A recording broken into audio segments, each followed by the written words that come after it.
Hey everybody, it's Wednesday, barely. I'm doing an extremely sketchy thing by doing another video on an abandoned staircase, but this time the windowsill is up too high for me to sit, so I have to kind of squat for this video. I apologize, it's a little bit ghetto, and I look extremely tired and sleep deprived, but there's a logical explanation for that. I'm tired and sleep deprived. I wanted to make sure I caught this video because it's a really good topic, and the topic is being a man, what it takes to be a man, what it means to be a man. My explanation or my description of that is extremely simple. When I was growing up, one of my favorite movies was Mulan, which is probably the closest that Disney ever has and maybe ever will get to representing the trans community in their movies. Mulan was, of course, she wasn't really trans, but as I said, it's the closest that they've ever done. And so I really identified with her as a kid, even though I didn't know what trans even was or why I particularly identified with her, but she was always my favorite. And I loved that she was, she was Mulan, but she was also Ping. I thought that was great, because I'm bi-gendered. And so that was actually not only a representation of what trans is, but also a representation of being bi-gendered, because she was different as a woman than as a man. And it just was really very influential for me as a kid.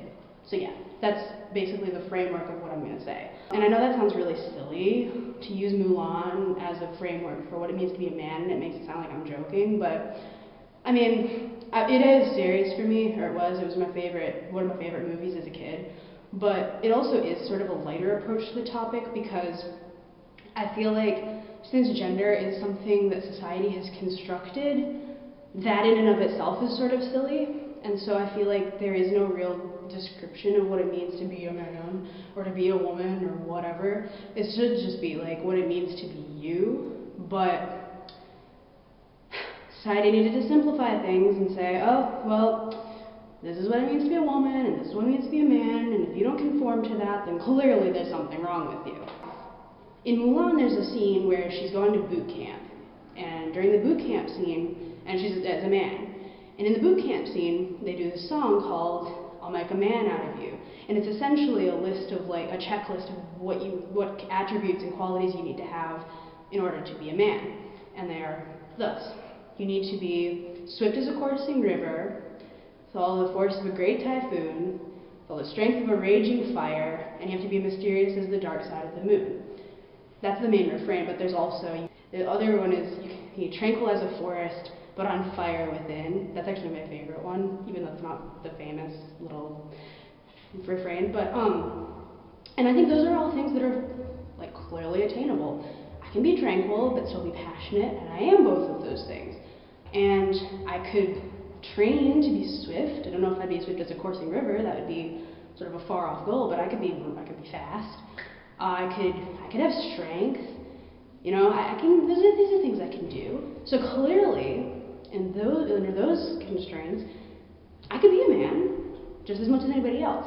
And that also means that some people who are, like, cis might not be men, because they might not be swift as a coursing river, you never know. So what I mean to say by that is that I think that being a man, because it is something that's, a construction done by society, that overall I would say is sort of like macho and tall, muscular, not having any of the things we would say are very feminine, not into clothes, very into sports, like, probably, like, not in touch with their feelings, they don't cry, and when they get angry, they, like, lash out physically as opposed to, like, talking it out, and that's what I'd say is society's construct of a man. And personally, I just think that whole thing is very silly. And the fact that a lot of trans people and bi-gendered people in some cases, like myself, have to go to the extreme or feel a need or a pressure to go to the extreme to be what society says is a man, that's just silly. I think that that's ridiculous, because I've had people on, like, tumblr who said, well, you're not making very much effort to pass, and I'm like, okay, so first of all, I'm 5'2". I can't do anything about that. And second of all, I don't really like sports. So, I'm not going to go walking around in jerseys. I don't like sports. Why would I do that? I actually really like clothes. I just don't like my boobs. I can be dysphoric and still like fashion. Like, I don't want breasts, but I still like tight t-shirts and skinny jeans. So I just don't feel like it's necessary for me to not like those things in order to be perceived as a man and perceived as serious. Being a man is more so about being you as a person.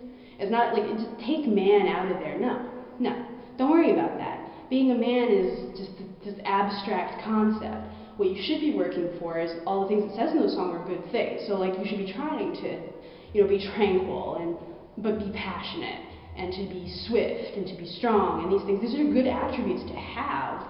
I just don't think that they should be limited to men or to anybody. I think that those are just things that are good for people to be. In that sense, I guess I'll just end this by saying, I don't think that there are any specific things that you can do to be a man. I think that there are things I think that you should be working on things to make you the best person that you can be. And because we do have gender, if you decide, or if you identify as a male, anything that you do makes you a man, because you just are one. You can paint your nails and wear makeup, and you're still a man to me. If that's what you identify as and you tell me, then I would say, yeah, okay, you're a man who likes nail polish and makeup. Cool, so do I. Yeah, that's basically all I have to say about that, and if you haven't seen Mulan, or if you haven't seen it recently, I would totally watch it with that in mind, because she was so my role model as a child, and I actually am gonna probably go watch it again now, because, God, it just made me excited. So I'm gonna go catch Mulan, and then I'll catch you guys again next Wednesday. Have an awesome week, and see ya.